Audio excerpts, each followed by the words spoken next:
So class, our next topic is digestion in human. How we digest the food? We are going to simply learn here. We take food from our mouth and digest it and utilize it. How we utilize? As in the form of nutrition discussed above. So when we take food in our mouth, saliva comes out.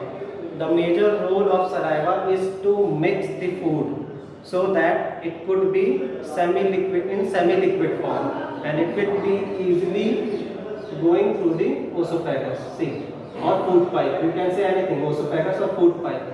Suppose आपका food यहाँ पे आया, अब जरूरी नहीं है कि ये तुरंत स्लाइड होकर नीचे चला जाएगा, क्योंकि यहाँ पे पेरिस्टाल्टिक मूवमेंट का काम होता है। जो भी आप सब पेरिस्टाल्टिक मूवमेंट्स क्या होते हैं? पेरिस्टाल्टिक मूवमेंट क्या होता है? सपोज ये फूड यहाँ पे आया तो ये एकदम इक्वल साइज का होता है जितना ये ओसोफेगस का साइज होता है। तो रिदमिक कॉन्ट्रैक्शन एंड एक्सपेंशन, दो वर्ड आप याद रखिएगा, एक आपका कॉन्ट्रैक्शन होता है और एक एक्सपेंशन होता है।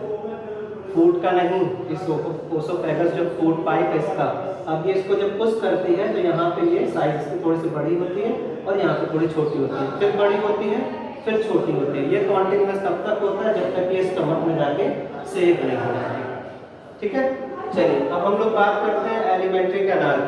व्हाट इज एलिमेंट्री कैनाल और उसके कितने पार्ट्स होते हैं? एलिमेंट्री कैनाल में सबसे पहले हमारा बकल कैविटी होता है, फूड पाइप या उसको ओसोफेगस भी बोल सकते हैं।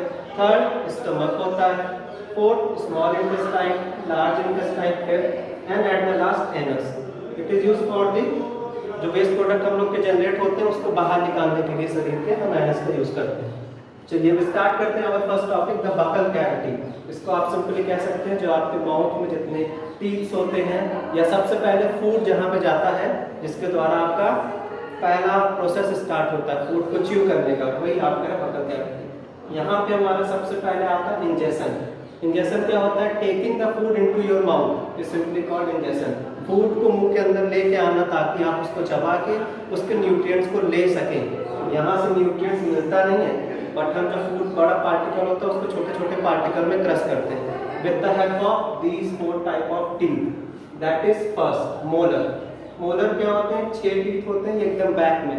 हमारा ये जबड़ा होता है, लास्ट के जो 3 इधर और 3 इधर जो टीथ होते हैं 6, ये मोलर्स होते हैं। इनका बेसिकली काम होता है ग्राइंडिंग दी फूड। ग्राइंडिंग आप समझ ही रहे हैं, जैसे कि आप मिक्सी ऑन करते हैं तो एकदम छोटा छोटा फाइन पेस्ट बना देता है फूड को, उसको ग्राइंडिंग कहते हैं। सेकंड हमारा pre molars. Pre molars means molar से पहले जो आता है, आप समझ रहे हैं, मोलर से जो पहले आया वो प्री मोलर कहलाता है। प्री मोलर का क्या काम होता है? इसको पेस्ट में कन्वर्ट करना, छोटे छोटे, मतलब इससे थोड़े कम, मतलब इससे ज्यादा साइज में होगा मोलर के पास। फिर थर्ड हमारा आता है कैनाइंस। कैनाइंस होते हैं हमारे 2 टीथ होते हैं, आप देखे होंगे जो थोड़े ज्यादा बड़े टीथ होते हैं जिनसे हम पार्सिंग का काम करते हैं। पार्सिंग मतलब नोचना, किसी चीज को फाड़ना, छीलना, नोचना, वो कैनाइंस काम करता है। And the last one is your incisors. ये आगे के जो दांत नहीं होते हमारे 4, ये होते हैं हमारे इंसीजर्स। ये सिंपली चीजों को पकड़ के फाड़ने का काम करते हैं, खींचना। सपोज आप एप्पल खाते हैं तो पीछे वाले दांत से नहीं उसको चबाते हैं, आप उसको आगे लाते हैं और काटते हैं। That thing is done by the incisor. So this is the buccal cavity and it's process how the all teeths come. Now next is food pipe और ओसोफेगस, दोनों नाम इसका होता है। अब इसका क्या काम होता है फूड पाइप या ओसोफेगस का? सपोज हमने एक डायग्राम बनाया, ये जो आपका है यही है आपका food pipe and this is your oesophagus and this is your stomach. अब फूड पाइप का काम क्या होता है? जो आपने फूड ऊपर माउथ में च्यू किया था, यहाँ पे फूड आया, ये धीरे धीरे धीरे धीरे rhythmic contraction and expansion with the help of the peristaltic movement, इसके द्वारा ये फूड आपका स्टमक तक आता है। और इसमें हेल्प कौन करता है? आपके जो सलाइवा थे। अगर सलाइवा नहीं होगा तो आपके मुंह में खाना क्या होगा? चपका रहेगा, वो आसानी से फूड पाइप में स्लिप करते हुए अंदर तक नहीं आ पाएगा। इसलिए सलाइवा का आना बहुत जरूरी है। कभी कभी आप देखते होंगे जब आप खाना खाते हैं तो आपको बीच बीच में जमाई या उचकी आने लगती है। That is just because of the insufficient water content in your stomach. फिर आप पानी पीते हैं तो ये जो वॉल होती है ये लुब्रिकेट हो जाती है, जिसकी वजह से आपका आसानी से खाना स्टमक में आ जाता है। अब जो स्टमक होता है इसका बहुत मेजर रोल है।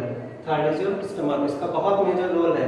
ये सबसे पहले तो HCl सिक्रेट करता है एंड डाइजेस्टिव जूसेस। HCl जो होता है, आप नाम से ही समझ रहे हैं, हाइड्रोक्लोरिक एसिड, बहुत एसिडिक होता है। अगर इसको डायरेक्ट आप लैब में कभी टच करेंगे तो आप जल जाएंगे, इतना एसिडिक होता है। अब आपका क्वेश्चन आएगा कि सर इसमें होता है तो स्टमक की लाइनिंग क्यों नहीं जलती है?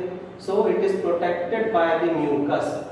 म्यूकस अब आप समझेंगे क्या होता है, आपको नहीं पता होगा। सपोज आप म्यूकस पहली बार सुन रहे हैं, जो आपका नाक नहीं निकलता, नाक नोजी जिसको आप कहते हैं, जो नोजी होता है जिसमें जो सब्सटेंस, एक चिपचिपा सा सब्सटेंस होता है, that thing is the mucus. और ये आउटर मोल जो स्टमक की ये बाउंड्री होती है, आउटर मोस्ट, यहाँ पे ये होता है।